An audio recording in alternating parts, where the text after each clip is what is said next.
Hey y'all, it's Nikki. I have to tell you about Tecovas boots. I finally have a pair and they're handmade, high quality, stylish, and comfortable. I even got them customized with leather stamping. The folks at Tecovas will help you find just the right pair. So swing by for yours at the Tecovas flagship on South Congress or their store at the Domain. Plus, good news, they just opened a new store in Georgetown at 709 Main Street for those of y'all that live a little further north. So come shop with me at Tecovas. That's TECOVAS.com. Don't go gently, y'all. Today on CityCast Austin, it's Friday, and that usually means it's our Friday News Roundup. But the new year is still fresh, and we wanted to share our plans for covering Austin in 2025.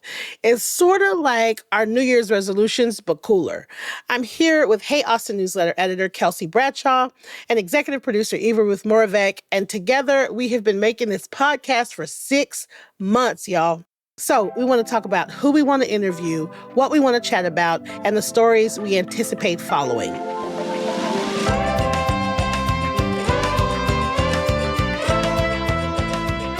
It's Friday, January 3rd. I'm Nikki Devon, and this is what Austin's talking about.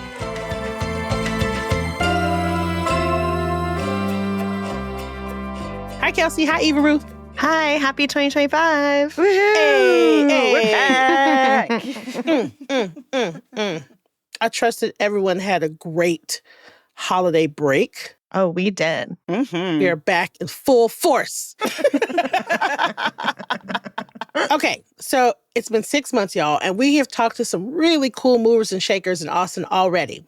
We launched with an episode with Mayor Watson, and then we interviewed him and his 4 opponents for the election.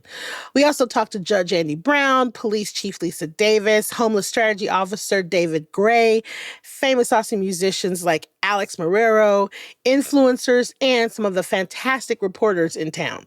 Looking ahead, who do we want to hear from more this year? So this is a thing that CityCast does that I think is really cool. And we got to participate this year and we track all the demographics of our guests. And we got to look at that in December and just kind of evaluate how reflective we're being of our local community. And we recently published an article online, and it has all of the data for our guests. We've had more than 50 guests on the podcast since we launched in June. So it's a small bucket, but it's still really cool to just have and to be aware of, I think.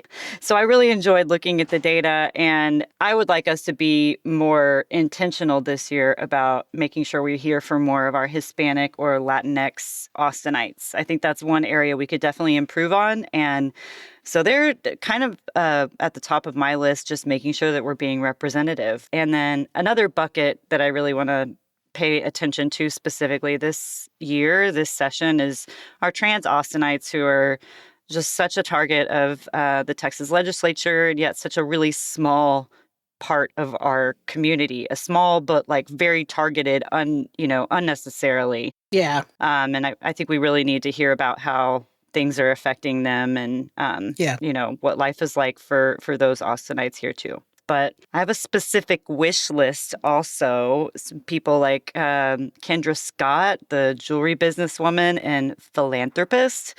I want to talk to the Travis County Sheriff, Sally Hernandez. Looking forward to talking to some of these lawmakers who are coming to town for their session, and also people who live here. And I really love just talking to everyday Austinites who are doing interesting things like decorating for Halloween, transforming their streets. What about y'all? Dang, Eva Ruth. That's a good list. I know. My list is not as good. My list was completely selfish. I'm like, I want this, I want that. Yeah. What about you, Kelsey? I'm just setting the stage. Y'all go into your list now. Eva Ruth is like, y'all going to talk about y'all little list now. It's okay. I've already dropped my mic. Your little list. I'll mute myself. I will say, though, that your list, especially what you said about the trans community, I think it's going to be really cool to have people on. And yeah, I think that's one of the really special things about this podcast is we don't have to write just one article or do one soundbite or whatever. It can be a full interview. And I am really excited to get some trans people on here and talk throughout the legislative session. That's on that list for me. Yeah. Yeah. No, it's going to be it'll be really cool to have this space. Okay, mine is goofy. So the first one is I think I would enjoy more than anything hearing Nikki interview at the same time. My dream is for them to be on at the same time. Is Austin mascots Matthew McConaughey and Glenn Powell. And please do not mistake me for someone who's like, I like both of them fine. I think Matthew McConaughey is like a little too into UT. Maybe this isn't how he gets on the podcast, by me insulting him. I'm so sorry, Matthew. I mean. But like I wanna hear Nikki like talk to Matthew about like his burnt orange, like 3-piece suits. Like his wife was at his wife was at the opening of the new HEB on Old Torf South Congress. Like, I want to hear about how they're like a part of the community. And I want to hear about how like Glenn Powell, he's kind of like a little like mini me for Matthew McConaughey. And like Austin has really taken ownership of both of these white men. And so like I need to hear Nikki talk to them. Listen, I will try my best to talk about anything that has to do with Austin. But if I get Matthew McConaughey on this podcast, I am going to ask him every question I've ever wanted to ask him about every role he's ever played, ever in perpetuity. Yes. I don't know if anybody else wants to hear that. Oh, I want to hear it so bad. It will be a 3-hour-long special episode. It will be 3 hours of me and be like, okay, so why did you do this? Yes. So, okay, so wait a minute. I heard you don't like this person. Y'all could do it while drinking his Pantalones tequila. That would be fun. Perfect. A drunk podcast. Drunk podcast. Wait, his tequila is called Pants? Is it Pantalones Pants? No, Nikki, you love that it's called that. You love it because you want him on the podcast. Oh, y'all know I love Matthew McConaughey. I have gotten into many a drunken argument about Matthew McConaughey. I love the man. I do. He's aging like fine wine.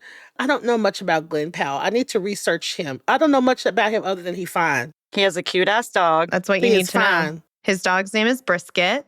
He went to UT. He's like going to finish his degree. Mm-hmm. Oh, okay, Glenn. He has very similar vibes to Matthew McConaughey. Yeah. Mm-hmm. All right. Well, Matt and Glenn, y'all need to reach out to our people. Have your people call our people. Yeah, we'll be waiting.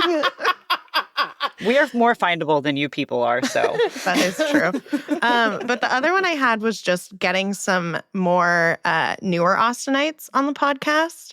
Because I think that's such like a big part of Austin culture is how new everyone is. Yeah. And I feel like having some newer people on here. That's a good one. I don't know. It would add to the conversation. Was it everything you thought it would be? Yeah. Yeah, for real. Right. Do you regret your move? That should be a whole series.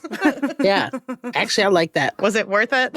Yeah. Was it worth it? Yeah. Do you love it? Did you come for the first time during the summer, spring, or like? That's a good question. What caused you to? Sorry. Yeah. Oh, we should have the episode in the summer. It's like, how's it working out for you, bud? Yeah, they're just sweating. Are you hot yet? So you came for South by and then decided to stay. Never left. Right. Perfect weather always during South by, and then it's terrible. Yeah. So for me, 2025, I have a couple of one very like selfish thing. I want Dr. Melville Wallace, who is the president of Houston Tillotson, on our show. I'm manifesting this. So 2025 is HT's 150th anniversary. And so I know they're going to be doing all kind of cool stuff. I know that there's going to be all kind of cool events, but not just that. Dr. Wallace has been like dominating. She's been winning awards. Like HT was voted the best Black HBCU, I think, last year. She came in, and I don't think she's been there long. I think it's been like 2 years, maybe 3. And she came in hot. And I've met her a couple of times and she's lovely. And I just want to sit down and have a conversation with her. So I'm manifesting that. And then also, I want to hear more from students. I think this year is going to be wild. And I want to know how our students are faring in the city now, but then also once Trump is back in office. I feel like we have a pretty dialed in community of young people. I just want to hear about what they're passionate about, what they're worried about, what they're pissed off about. I think that's kind of like to your point, Kelsey, like an untapped kind of subsect of the city that we haven't really had a chance to talk about yet. Yeah. Well, in college campuses, for whatever reason, are a place that lawmakers really focus on when they're talking about issues. And so, like, I do remember, like, the first time Trump was elected, I had, like, just graduated from college. And I remember being like, oh, thank God I'm not on campus right now. Like, there's so many, there was just a lot of protests and there was a lot of stuff going on. Yeah. And I do wonder what it's like to be a kid on a college campus today. Yeah, I mean, I think that we have our student community in the city is so... I mean, they be in these streets. They be protesting. They're in it. They're in it in a way that I think is really special. Yeah. And so I would love to have more. And then we had, I think, one this past year. Yeah. And then also, y'all, I want to talk to the weirdos. Where are the Austin weirdos at? What y'all doing? How are you spending your time? I want to talk about like the weird shit that Austinites get into. I'm talking about the Leslies and the Kinky Friedmans of 2025. Like weird ass cool Austinites that are moving through the city on their own terms, keeping the city interesting. I want to talk to those people. Like I saw a guy the other day, y'all, walking down 7th Street. He had on like the bottom part of his body. He had on what looked like gigantic parachute pants, like just big parachute pants. They had all these zippers on them and like they like cinched at the waist, but they were really voluminous. No shirt on, but on his back, he had painted, it said something like die free or live free or something like that. And he had a parrot in his hand, like a parrot. And or some sort of bird. I say it's a parrot, some sort of bird, and then like a captain's hat on. Yeah, we need him. That's the pirate. I'm like, who in the hell is that? That's Austin's resident pirate. I mean, literally, I was like, I drove by pointing with my mouth open. Like, what the fuck? Who is that? Where is he going? What is happening? We need to put a call out on social media and be like, are you Austin's next Leslie? Please call in. Yeah. Oh, I mean, it was like the middle of the day. He was just like chilling, walking with his bird and his trash can pants on or trash line. I don't know what it was. I remember a time in Austin when we would see weird stuff like that and we'd be like, that's interesting. Mm-hmm. Where is that person going? Let me talk to him. Yeah. So yeah, I want some more Austin weirdos. That's what I want. Yeah, I agree. That would be fun. Right? Yeah. Like, totally. Yeah. Yeah. And that way it'll give us something to talk about on the podcast. Oh.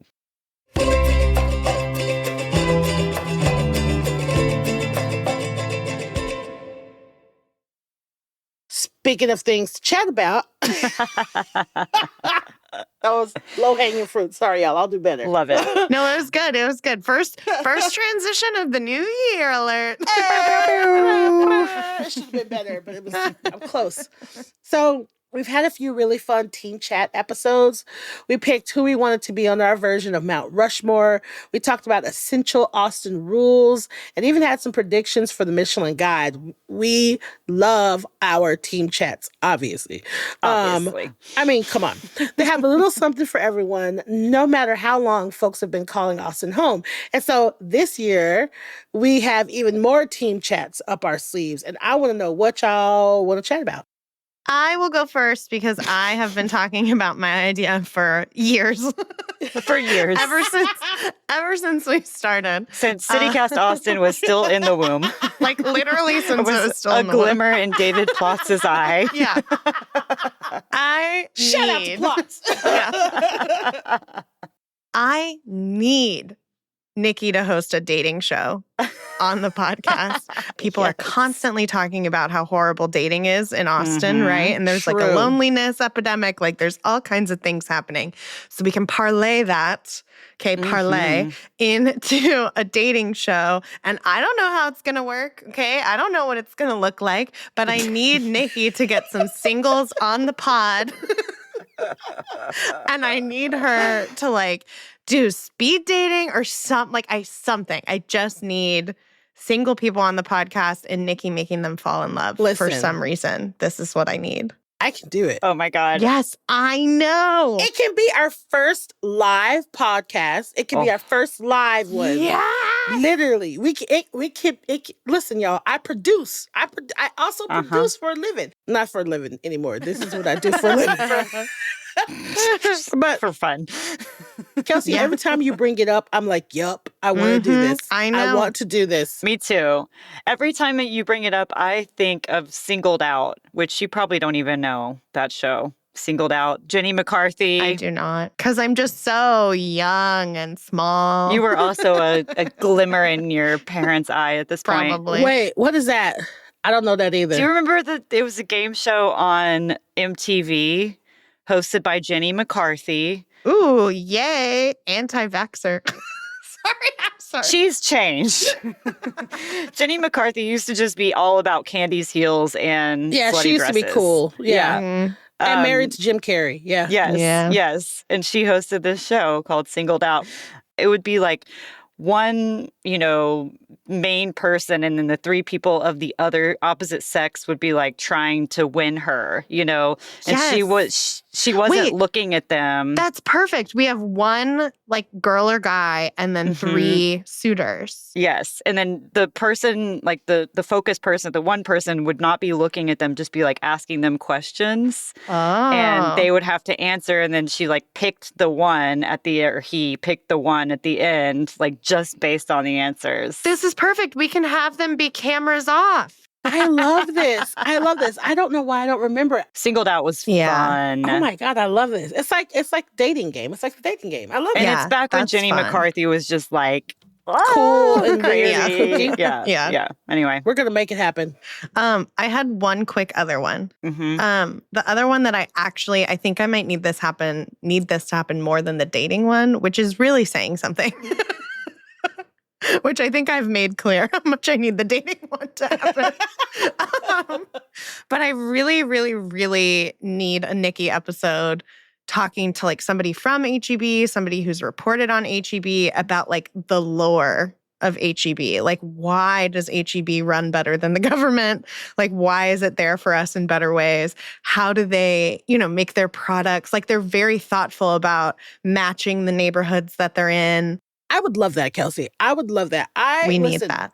My obsession with HEB is literally, Nicole and I were in the car the other day and something came across her, feed where some stuff had been recalled or I don't know, something. A bunch of stuff had been recalled for listeria or something. And she was like, oh my God, okay, so none of this applies to us because we always buy HEB brand. And then she looked at me so earnestly and was like, what would we do without HEB? And I legitimately was like, oh my God, babe, I don't know. I was just like, because like they're knock on wood, it's such a great place. They're so wonderful. They were prepared for COVID before anyone was prepared for COVID. They've been prepared for like dock worker strikes before anyone was. Like, I need to know the behind the scenes of all of it. They're incredible. Y'all, their disaster relief program is I want to say the F word so bad right now. Top tier. It is top tier. They have a commercial kitchen. They have bunks where people can stay if they need to. They have a command center. They have a pharmacy that they can just pack up, show up to whatever disaster is happening, like superheroes, plant down, and then get work done. How are they doing butts. it? Yeah, super butts. This is making me emotional. I'm literally like, it's so much more than a grocery store. It really is. Somebody that knows somebody at HEB, we want to know the lore. We want to understand the magic. If you are a super fan. Please. Help us. I really want to do a team chat about our celebrities here, which I've been thinking about for a little while. And, we have some that we love, some that we hate, some that we want to, no, I won't say hate. And I'm excited about that because I think that, like, who else is going to call out our celebrities in town? Like, we're in a really good position to like, y'all could do more. Some might call that the Lord's work. Yeah, exactly. I mean, that's what I call it. In other Lord's work news, I think chatting about, this is so dorky, but like, we cover local government a lot here, city council, the county, the school district, they all have this enormous, ridiculous budget process. I think like it might be kind of fun to do some sort of episode where we chat about like what would we put in our own budgets if we were in charge of those kinds of entities. Wait, that's fun. I would happily do the homework on that. That's not dorky at all. I would absolutely. Yeah, I like that. Yeah. Oh, yeah. Okay, done. Put it on the calendar. Cast budget. Yeah, you have $500 million. Oh. Every Black and queer person, every brown gets one. And it's like 1 million. brown queer people and women. Perfect. Well, and knowing us too, it would go to local music and arts. We're always whining about it. True. We're like, give them more money. Just give them more. And puppies. Yeah. Yes, puppies. puppies. Right. Or animals. All right, perfect. Done. Done and done. Nikki, what's on your chat wish list? So I have two. One, I want to chat more about our community heroes. Like, who is really doing good shit in the city, in our community? I want us to talk about people either we know or we've met and we know, or someone introduces us to that are just like shaking it up or doing just trying to change the fabric of our city. I want to talk to those people for sure. Do y'all remember? I'm sorry. I was like, what is that look on your face? I'm laughing my ass off because do y'all remember the beer commercials from like 20 years ago that were like, real American heroes? Yes, and then it would be like, Budweiser. No. Mr. Yes. They were the funniest. It would be like Mr. Barbecue Machine Maker. Like, they're just like really, like these epic we're looking songs. at you. Yeah, we need the pedicab makers. That's That's what I'm talking about. Do you know what kind of stuff pedicabbers see? Yeah. Like, they are doing us a service. I saw somebody riding on a pedicab the other day on like East 7th. Like, East. I'm like, what are y'all doing over here? What is going on? Those are some, you know what I mean? Like, that's a good one. Buns of Steel right there. Yeah. That's and then I want to talk more about music and art happening in the city from the lens of us already experiencing them. So not like, oh, this is what's coming up this weekend. I want us as a team to get out into the city and experience it differently. So I like, and then come back and talk about it. So I want us to go to shit that we don't normally go to. Ooh, I love that. Yeah, and then come back and be like, okay, y'all, we went to this thing and it was this and this happened. We went and did this thing. Yeah. So what I'm hearing is we're going to go to like WWE at the Moody Center this month. Or like, wasn't there like monster trucks or something here? Yes. Like, we need any that. of that. Yeah. Any of that together as Get out a of our team. comfort zone. Get out of our comfort zone. I think it's the only way that we can really give a full view of what's happening in the city.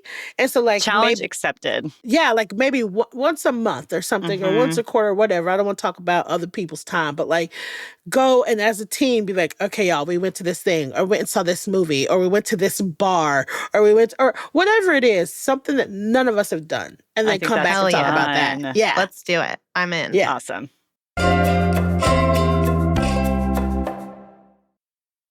Even though we're still new, it's pretty clear that there are some subjects that we'll be returning to cover over and over again, like homelessness, the construction of 35, the airport, property taxes, and more. But we also wanted to give some thought to which stories we want to stay on top of this year. So since I'll be making y'all go first, I guess I'll go first. So yes, ma'am. The three things that I'm going to want us to stay on top of. First of all, goings on at City Hall. That's just always going to be on my radar. And I'm really curious about what the new council members are going to be doing. And I want to follow Mayor Watson because this is his last term in office. And so like, I'm always of that mind that like, if it's my last term, I'm trying to get some stuff done. I'm trying to get some things, going. And so I'm really curious how he's going to show up for the rest of his term. So I'm going to keep my eye on that. Also, to y'all's point earlier, I really want to follow the legislature. I hate that word, legislature closely and how they mess with our trans community or LGBTQIA rights and reproductive rights. I want to keep my eye. I don't trust them. I I think they're sneaky. And so I just want to follow what is happening in the legislature as much as we can. And then lastly, I'm always going to be following what's happening on the east side. What more are we going to lose? What other ways will gentrification and development affect this place that I grew up and push out people of color and people of color culture?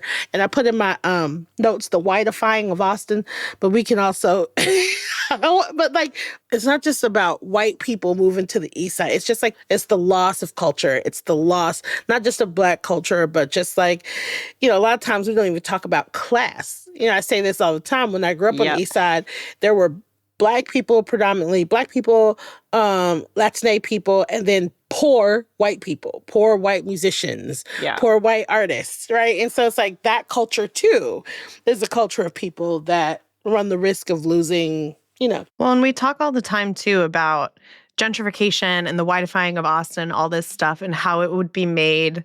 Because, like, there are certain things that are inevitable, unfortunately, but, like, how it would be made so much better if people took the time to, like, understand the history and recognize the history and, like, keep the culture and history alive. Right. Mm-hmm. Exactly. Yeah. Yeah. I would like to talk a lot more about that. Yeah. And hear a lot more about it from you. Yeah. So, yeah. Mm-hmm. What about you, Kelsey? Well, so one of the things that, like, as a team we've been talking about is our incoming president, Donald Trump, and just like how our coverage is going to look in Austin. And like, if it's anything like 2016, like there's going to be a lot of protests and people are going to be upset about a lot of things. And something that I've been really focusing on just in my head that's making me feel better about like our work not being just upsetting and doom and gloom is like focusing on the people who are doing good stuff. Like I remember right when Trump was inaugurated the first time, like he immediately implemented a Muslim ban in the country. And I just remember there were all these stories about lawyers like from all over the country who were like coming together to help Muslim people in the country. And like, it was really inspiring. And like, obviously a horrible thing was happening, but like, there's this like lovely story that was part of it. And I'm really interested in the stories we're going to see that center Austinites in that regard. Deporting people. Like we live in Texas. That's going to be a really big story for us. I could wax poetic about journalism forever, but I think that's one of the more special things about journalism is like, yes, like you have your Watergates where you reveal things and you get people out of office and there's all this stuff, but like sometimes that's not the goal and sometimes that's not possible. And like, I think stories about people doing good is like so special and is so important to a community. And like, I'm really excited about the good work that we're going to see. That is my silver lining kind of idea. Yeah. I love that. I'm stealing it. I love that, Kelsey. Thank you.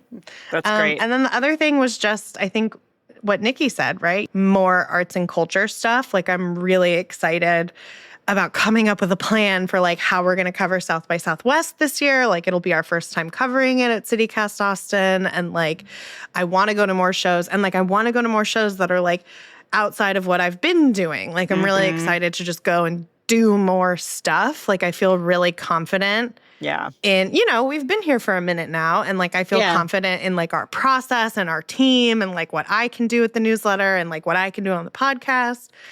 So I'm just really excited to cover all of it. So yeah. Good work. You got me hyped. Arts and culture. I know. You got me hyped up, Kelsey. I'm hyped. Yeah. I mean, I'm excited about all those things that have been mentioned. I won't repeat them, but I'm on board. I'm here for it all. I'll just add, I think the I-35 redevelopment, rebuild is going to be a really big story for us. The displacement of so many of those businesses and people along that corridor. Also, like the division, the actual physical division and the challenge that people will have kind of getting from one side of town to the other. What the city does to like boost that kind of transportation in the meantime, because it's going to be a long time. And then, of course, like the cap and stitch sitch and what city council decides to do over thank you over I-35 with these potential parks. If that I mean, in my mind it seems cool, very potentially interesting and fun, but how much money is that going to be? Is it actually going to work? Like, who's going to get access to these spaces? Is it just a ploy to like extend downtown and the development, just a little bit more. I'm very curious about all that. And I saw that the UT Board of Regents has already kind of approved funding on their part to add, I think it's like 30 acres of green space is what they'll add on their portion. And then in general, I think like one story that we just can't get away from, and I'm glad we can be here to tell, is just like this tug of war that we see continuously with development and growth and what that does to the creative just industries in town, and like wanting to, all the things that are attractive about Austin to people are the colorful stuff, the exciting stuff, the fun stuff, and like I almost see like the whiteification, not necessarily in race, but in just like blandness and removing, access. Yes. Some might say unseasoned. Yes. Absolutely. Yes. Yeah. Yes. And we don't want to lose that. And yet, like, I want to see the growth. So how do I think the city's done a lot to, a lot of innovative stuff in creating the Live Music Fund and other like funds for artists, musicians, visual artists, creative artists of all kinds. But like, I think that story just will be kind of around in so many of the things that we report on, whether it's real estate or transportation or demographics, fun things to do, all of the above. This is getting me, I'm like emotional and excited and like, I love doing good work and I don't know, this is exciting. Yeah, this is way better than having to set personal New Year's resolutions. Yeah, no, thank you. So as a team, I think we can some goals work on these things, and I think it'll be a really awesome year for CityCast Austin. I'm excited. Okay, y'all, we are starting a new year. This has been awesome. It's officially official. You can think of these somewhat as our team resolutions for CityCast Austin in 2025. We are speaking it into existence. We are manifesting it. So be on the lookout for it. Thanks for hanging out with us. And thank you for being here, Eva, Ruth, and Kelsey.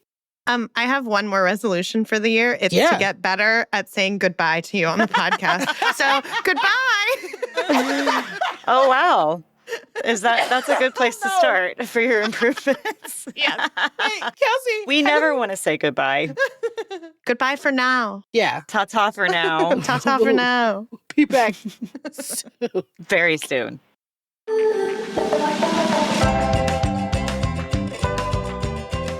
That's all for today here on CityCast Austin. Our executive producer is Eva Ruth Moravec. Our producers this week are Rishi Bajeko and Elizabeth Kama. And we want to give Elizabeth a special thank you for also producing our winter break reruns. If you enjoyed the show, why not tell a friend, rate the show, leave us a review, and subscribe to our Hey Austin newsletter. Plus, do you have a story idea for us or a person we should interview? Send us an email. The link is in our show notes. We'll be back Monday morning with more news from around the city. Bye, y'all.